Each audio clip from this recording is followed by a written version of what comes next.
শুভ সকাল সবাইকে। শুভ রাম ঠাকুরের পুজোর শুভেচ্ছা। তো কালকে ঠাকুরের অধিবাস ছিল, আমি ভিডিও করিনি, তো আজকে আমি ভিডিও করছি।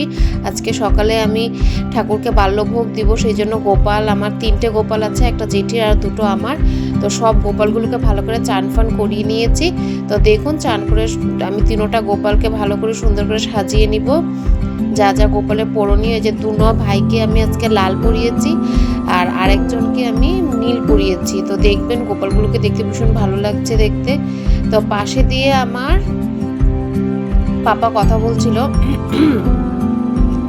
আর প্রচণ্ড ঠান্ডা, আর আমাদের নিয়ম আছে কি 8টার মধ্যে গোপাল বাল্যভোগটা সেরে ফেলতে হয়। তো এটা অনেকটাই সকাল, তো আমি অনেকটা সকালে মা এদিকে ভোগের যে রান্নাবান্না সেগুলো নিয়ে ব্যস্ত হয়ে পড়েছে। সকালে সবাই জলখাবারও দিতে হবে, সেই জন্য মা ওগুলো করছে। আর আমি তাড়াহুড়া করে বারবার ঘুরে দেখছি, আর দেখছি সময় হয়ে যায়নি, তো তাড়াতাড়ি করে এখন আমি সব ঠাকুরগুলোকে চান ফান করিয়ে নিয়েছে। এখন আমি ভালো করে ঠাকুরগুলোকে কাপড় টাপড় পরিয়ে বা আসনটা পরিষ্কার করে নিব। আসনটা পরিষ্কার করে আমি জলখাবারটা দিয়ে দিব, যেটা বাল্যভোগ সেটা। তো এই যে ম্যাচিং করে মালা টালা পরিয়ে দিচ্ছি সব গোপালদেরকে, ছোট বড়। তো এই যে মুকুটটা এতই ছোট, তে মুকুটটা হচ্ছে না, মুকুটটাও কিন্তু ভীষণ ছোট, কিন্তু ওর মাথাতেই হচ্ছে না। এই যে এটা আমার বড় গোপাল, যেটা আমার একদম প্রথমের গোপাল, আর যেটা নীল রঙের জামা পরে সেটা জেঠির গোপাল। তো এই যে ভালো করে মালা টালা, বাঁশি, চুড়ি টুড়ি যাই ছিল, যে গোপালের যে কয়টা আমার জিনিস আছে সাজানের, সেই কয়টা জিনিস দিয়ে আমি সুন্দর করে সাজিয়ে নিচ্ছি, টুপি টুপি পরিয়ে। জামাগুলো দুর্গাপূজাতে নেওয়া সুন্দর জামাগুলো, ফ্লিপকার্ট থেকে নেওয়া, কাজগুলো ভীষণ সুন্দর। তো এই যে এই আমার ছোট গোপাল আমার।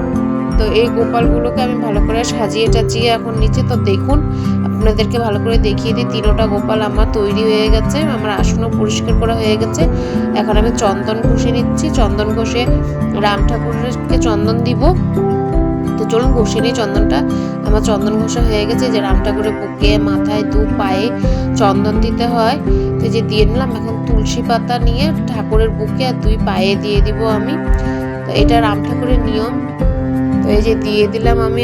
এখন সব গোপালগুলোর মাথায় চন্দন পরিয়ে দিব এক এক করে। তো এটা আমার ছোট গোপাল। তো এই গোপালের মাথায় প্রথমে চন্দনটা পরিয়ে দিই। তো আমি ভিডিওটা না আমি এত ভালো করে করতে পারি না, কারণ ভিডিও আমি একাই করে, কেউ আমাকে ধরে ধরে দেওয়ার মতো, সাহায্য করার মতো নেই। তো একা নিজের হাতে যেটুকুনি সম্ভব আমি সেটুকুনি করি, তার জন্য ক্ষমা প্রার্থী করবেন।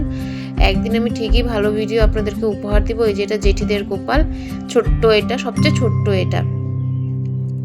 এই যে বারবার টুপিটা খুলে যাচ্ছে, আগেও খুলে যাচ্ছিলো, এখনও। তো আমি ভীষণ কষ্ট করে টুপিটা লাগাচ্ছিলাম। তো এই যে এটা আমাদের বড় গোপাল। তো সবাইকে সুন্দর করে ফুটা দিয়ে চন্দনের ভালো করে সাজানো টাজানো হয়ে গেল।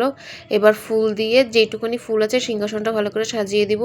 শীতের দিন আপনারা তো জানেনই, ফুলের ভীষণ ক্রাইসিস, ফুল ভালো করে ফুটেই না। তো যেটুকুনি ফুল মা জোগাড় করতে পেরেছে সেইটুকুনি ফুল দিয়ে চেষ্টা করছি যাতে আসনটা ভালো করে সাজিয়ে নিতে পারি।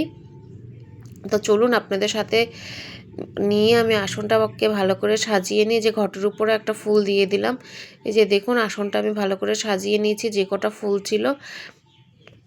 আমাদের আসনটা দেখতে কেমন লাগছে অবশ্যই আপনারা জানাবেন আমাকে। আর প্লিজ একটা লাইক, একটা কমেন্ট করে, আর ইউটিউবে আমার চ্যানেল আছে মৌসুমী দত্ত ব্লগস নামে, প্লিজ অ্যাকাউন্টটাতে গিয়ে আমাকে সাবস্ক্রাইব করে আমার পাশে থাকবেন। তো এই যে হয়ে গেছে, এখন আমি বাল্যভোগের জন্য প্রস্তুতি নিচ্ছি। বাল্যভোগে আমাদের দেওয়া হয় দই, খই, মিষ্টি। তো এই যে প্রত্যেকটা পাতে পাতে আমার দই বাড়া হয়ে গেছে, তো খই বাড়া হয়ে গেছে, সরি। এই যে দইগুলো এখন দিয়ে দিচ্ছে। এখন মিষ্টির প্যাকেট থেকে লাড্ডু আছে, মিষ্টি আছে, তো সেইগুলো সব ঠাকুরের পাতে পাতে দিয়ে দিব। এখন আমি ভালো করে দিয়ে বাল্যভোগ ঠাকুরকে দিয়ে দিব। এখনও আমি আর এই যে তুলসী পাতা দিয়ে দিচ্ছি। রাম ঠাকুরের, গোপালের তো জানেনই তুলসী পাতা ছাড়া ভোগ অসম্পূর্ণ। তো দিয়ে দিলাম সব। এই যে আমার বাল্যভোগের বাটা সব রেডি।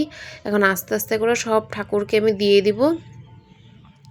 আমি তাড়াহুড়ো করছি, আর বারবার ঘড়ি দেখছি 8টা বেজে যায়নি, তো দেখছি না 8টা বাজতে এখনও 10 মিনিট বাকি। সেই জন্য আমি বাল্যভোগটা দিয়ে দিলাম এখন আমি, যাতে 8টা না বেজে যাক।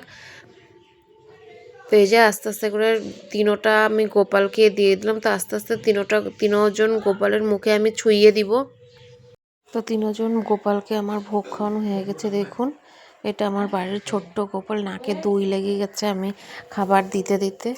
তাই যে ভালো করে একটু পরিষ্কার করে দিলাম নাকটাকে। থাক যাই হোক, আমি একটু পরে পরিষ্কার করে দিব। তোমার ক্যামেরা ধরার না ভীষণ অসুবিধা, সেই জন্য আমি ভালো করে ভিডিওই করতে পারি না। তো এই যে জেঠিদের ছোট্ট একটা গোপাল, এই গোপালটাকে আমি দিয়ে দিচ্ছি ভালো করে। এই যে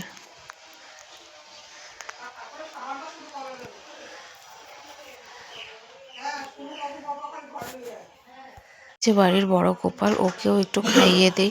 তো আজকে ভিডিওটা একটু বড় হয়ে গেছে, তার জন্য একটু ম্যানেজ করে দেখে নেবেন। ভিডিওটা পুজোর ভিডিও তো সব জায়গা কাটা যায় না, তো একটু ডিটেলসে না দেখালেও ভালো লাগে না।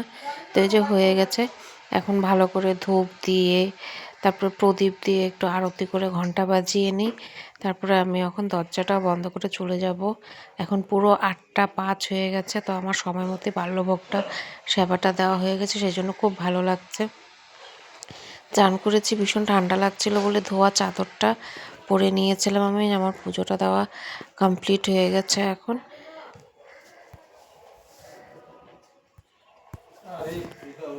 আমি এই যে প্রদীপ দিয়ে আমার আরতি টারতি করা হয়ে গেছে।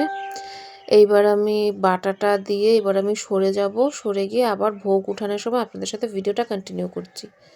তো এই যে আমার বাল্যভোগের বাটা প্রসাদ জলের গ্লাস উঠানো হয়ে গেছে।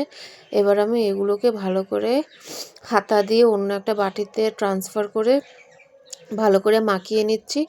তো এই যে মাখামাখি হয়ে গেলে ঘরের সবাইকে দিব, কাকিমুনিদের বাড়ি গিয়ে দিয়ে আসবো। তো এই ব্লগটা আমি এখানেই শেষ করছি। অবশ্যই একটা লাইক, শেয়ার, সাবস্ক্রাইব করে আমার পাশে থেকে আমাকে আগ বাড়তে সাহায্য করবেন। আবার এই পার্ট 2 নিয়ে আবার পুজোর আবার হাজির হচ্ছি। তো আজ এখন আসি, তাহলে বাল্যভোগের এটা মেখে সবাইকে দিয়ে আসি। তাহলে আজ আসি, তাহলে টাটা।